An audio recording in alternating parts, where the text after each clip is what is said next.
Isang rumor ang gumimbal sa Creamline fans dahil mukhang isang Creamline starter ang aalis na sa roster ng defending champions. Said Domingo out, Bea De Leon in. Gia said connection no more. Bea De Leon papalitan si Said Domingo sa Creamline.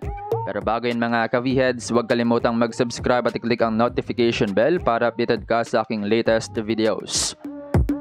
Gulatan ang magiging lipatan ngayong 2024 dahil maski ang mga dating intact team ay magkakaroon na ngayon ng ilang changes.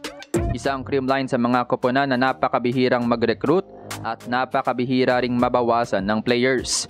Pero mukhang it's time para sa ilang shocking changes para sa 7-time PVL champions. Maingay ngayon sa social media ang rumor na pag-alis ni Said Domingo sa roster ng Creamline. Isa nga siya sa pinakamainit na cool smasher simula noong 2022 matapos iangat ang middle spot ng Creamline. Naging iconic nga rin ang connection nila ni Gia de Guzman na ngayon ay import din abroad. Pero mukhang maraming malulungkot kung sakaling kumpirmado na nga ang pag-alis ni Said Domingo sa Creamline dahil posibleng hindi na natin makita ang Gia-Said connection. Ayon sa ilang rumors, mukhang hindi na nga babalik si Said sa Creamline pagkatapos ng kanyang Thailand stint sa koponan ng Nakhon Ratchasima. Natapos na umano ang kontrata nito sa koponan ng Creamline matapos ang 5 taon simula 2019.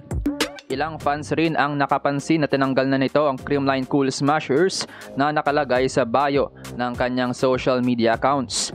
Sa ngayon, ang nakalagay na nga lang sa kanyang Instagram bio ay Pro Volleyball.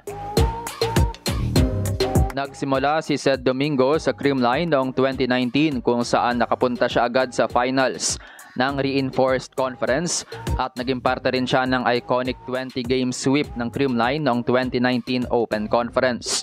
Simula noon ay never nang nalaglag sa podium finish si Domingo. Struggling pa siya noong 2021 pero simula 2022 ay isa na siya sa inasahan ng Creamline. Huling naglaro si Said para sa Creamline noong 2023 Invitational Conference kung saan nagtapos ang Cool Smashers bilang silver medalist. Parte siya ng lineup ng Cool Smashers sa second All-Filipino pero hindi na nga siya nakapaglaro dahil lumipad na rin siya sa Thailand matapos ang import offer. Kasabay niyang naging import si Gia de Guzman sa Japan naman. Naglabas ng statement ang Creamline sa pag-release ng koponan kay Said Domingo bago ito lumipad ng Thailand.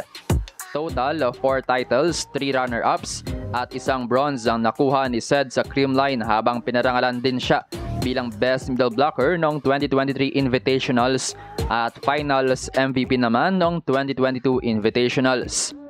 Hindi naman sigurado kung ang pag-alis nito sa Creamline ay paglipat niya ng ibang Philippine club team o maglalaro ulit bilang import abroad matapos ng kanyang Thailand stint. Pero mukhang hindi nga papayag ang Creamline na mababawasan sila ng isang big star nang walang kapalit. Matatandaan na 2023 pa lang ay may rumor na nalilipat sa Creamline Cool Smashers mula sa Chocomucho Flying Titans ang team captain na si Bea De Leon. Parte nga siya ng chismis patungkol sa reunion umano ng former Ateneo Lady Eagles sa Creamline kasama si Denden Lazaro Revilla. Sa ngayon wala pang kumpirmado patungkol sa rumors at abangan na lang natin ang mga susunod pang updates.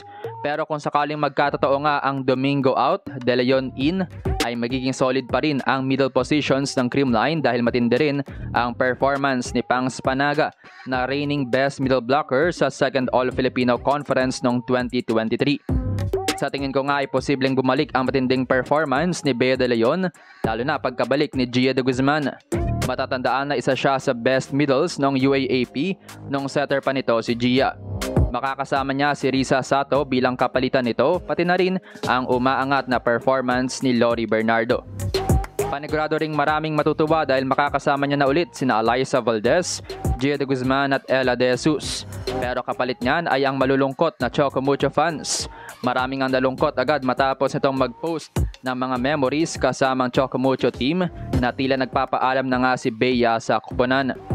Marami lang din talagang nagulat dahil kakakuha pa lang ng Chocomucho ng kanilang unang podium finish. Pero kung sakali mang mapunta siya sa Creamline, ay paniguradong mabubusog ito sa mga medalya. Katulad ni Said, 5 taon na rin si Bea De Leon sa Chocomucho simula 2019.